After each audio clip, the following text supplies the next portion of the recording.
Hi students, my name is Mrs. Erickson and I'm here today to read to you for I Love to Read Month. I picked today Fractions in Disguise. We've been talking a lot about fractions and equivalent fractions, and this is a great book to illustrate that. Whether you love to read or you love to do math, you can always find a good math book to read, and then you've got both of your interests. All right, so let's go ahead and jump into Fractions in Disguise. Some kids collect baseball cards. Some collect action figures. Me, I collect fractions. I've been collecting them for exactly 2/3 of my life. In my bedroom, shelves are full of fractions and they cover 3/4 of my walls. Maybe it's because I was born during a half moon, or maybe it's because I'm 1/4 genius, 1/4 stubborn, and 1/3 determined, and 1/6 eccentric. But for me, it all adds up to one thing. I can't get enough of those darn fractions. So when a brand new 5/9 went up for auction, you know I was the first in line to buy it. The 5/9 is a thing of beauty. When you first look at it, it looks like 1/2, but the more you look, the more you realize it's just a little bit more. The room was filled with with all the regular customers. Baron von Mathematic, Madame de Geometrique, and the mysterious Dr. Brock, a former university professor, rumored to have been fired for the illegal possession of a 4/0. I bid 1/2 of $1 million. Madame de Geometrique bid 3/4 of $1 million. Baron van Mathematic bid 7/8 of $1 million.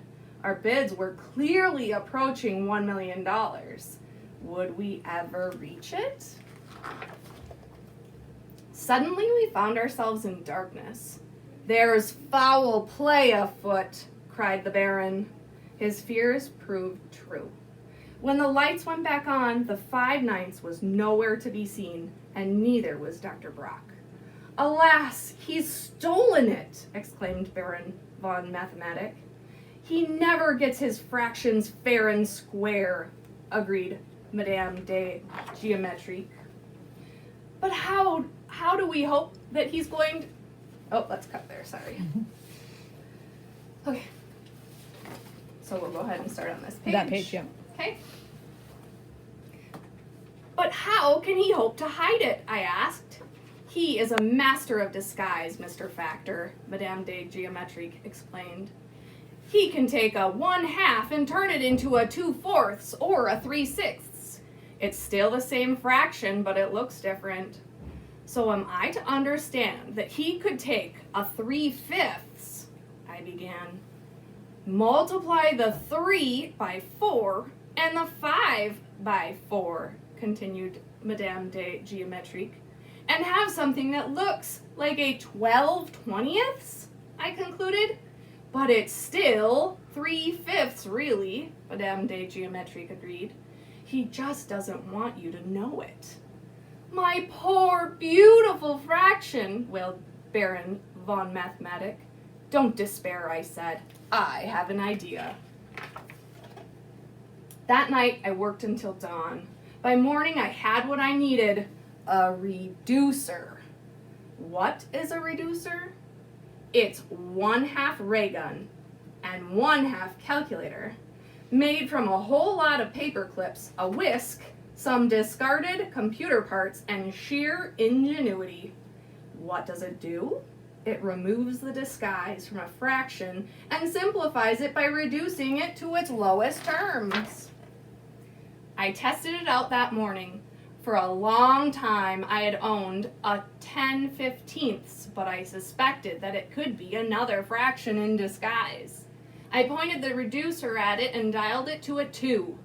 The top number, or the numerator as we call it in the trade, wavered, trying to turn into a 5, but the bottom number, or the denominator, stayed the same.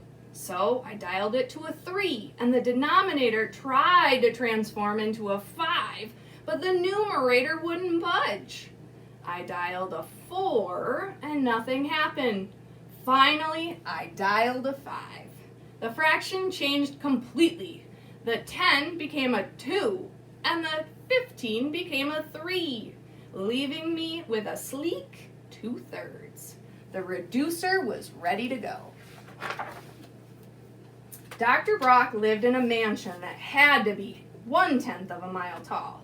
When I rang the bell, he opened the door halfway. "Let me in, doctor," I told him. "I know you have that 5/9 in there, and I'm going to find it." Come in, he purred. "Take a look around. You'll see no 5/9 in here." I went in. There were fractions everywhere, piled on shelves, bursting from cupboards, covering the floor. There was even an enormous 100/100ths hanging from the ceiling. Quickly, I spotted my first fraud.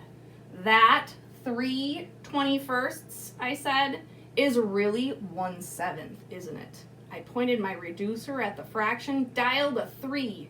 Both the numerator and the denominator were divided, and now I had a 1/7 before me, just as I had suspected. "That's a very interesting device you have there," commented Dr. Brock, eyeing the reducer very nervously. "Ingenious, really." He's getting nervous. I spotted another suspicious fraction. Could that be the 5/9 in disguise? It was a 34/63, and it looked familiar. I dialed a 2, a 3, a 4, a 5, a 6, a 7, and nothing seemed to work. "You can't simplify that one," said Dr. Brock. "That fraction's already reduced to its lowest terms, I'm afraid." He was smiling in secret satisfaction as he said it, but he was right. That fraction was as reduced as it could be. I found a few more fractions that could be reduced. An 8/10 became a 4/5, a 2/16 became a 1/8, and an 11/22 became a 1/2, but no 5/9. I even looked through the garbage, full of old fractions and fraction pieces so small that they were worthless. I found a piece from a 1/28, a 1/63, and a 1/92.